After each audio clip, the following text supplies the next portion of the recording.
and my son was still an amateur. My son was only 15 years old. Tank was 18.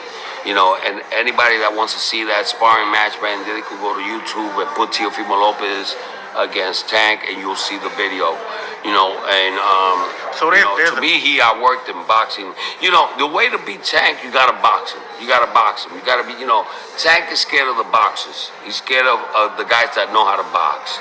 Those are the guys he's scared of. There's nothing that Tank could bring to the ring against you. No, Tank is a fucking monster. No, okay. Tank is a monster. I respect Tank. He's got a powerful left hand. There's nothing that you could take away from Tank. That's why he's on top of the game. And, he needs to face challenges. He needs to get a team out there that pushes him to fight the real guys. You know what I'm saying? And I think that Tank is in that position right now where he starts realizing that he could do better than to just choose and pick who he's fighting next. I think Tank is already a world champion in the sense that he doesn't need to baby his next fights. He needs to go to the top dogs now, and we're right there. We're waiting for him, and I think that I want him right after this fight. I want Tank. I want the Ryan Garcias. I want the Tanks. I want what the money's at, and that's what my son wants. And as you heard it, guys, Teofimo Lopez Sr. calls out Tank Davis for his son, Teofimo. Of course, we know he has a huge task Saturday night, June 10th, in front of Madison Square Garden's own with Josh Taylor. But he did mention he wants, after Taylor, Gervonta Tank Davis. And let me counterpunch. I do recall that sparring session. And I think that Teo was younger. I mean, he's going to stay younger. And I think Tank Davis was not really applying the pressure to Teofimo, even though Teo was throwing rapid combinations, right? I think Tank in that sparring session was waiting to strike. I think he was pulling a somewhat like a Leo Santa Cruz performance, which Teo was a lot bigger than Leo, I feel.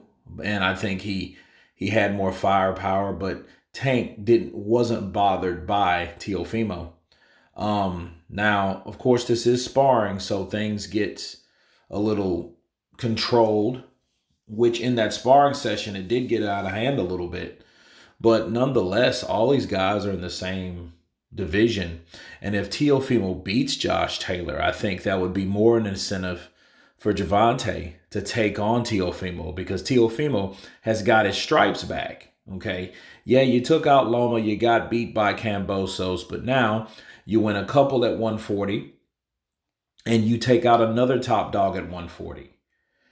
So yeah, you're the Kingslayer in retrospect. So I think, when Gervonta knows where the challenges are, that could be Teo. Because what'll happen, people will revert back to the same sparring sessions and they'll make their own decision on who won. Because Teofimo was tagging him. He was consistent. You know what I mean? I could sense he was a little nervous, but, he had some nervous punching energy going. Nonetheless, he was busy. He was consistent, and he was landing on Davis, even though Davis wasn't throwing a lot, because I think Davis was looking for that big shot. And I think that will always make Gervonta way more dangerous than any of their opponents, because he doesn't have that mindset to go in there and outpoint you and outbox you. He's going to eventually get in there to beat you up and stop you. Bars.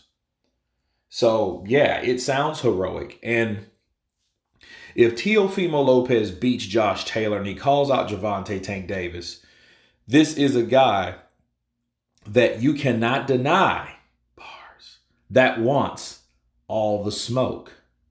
But you guys tell me what you think of Teofimo Lopez Sr. calling out Gervonta Tank Davis after they take on Josh Taylor. Of course, please subscribe. And you guys been Counterpunch. Peace.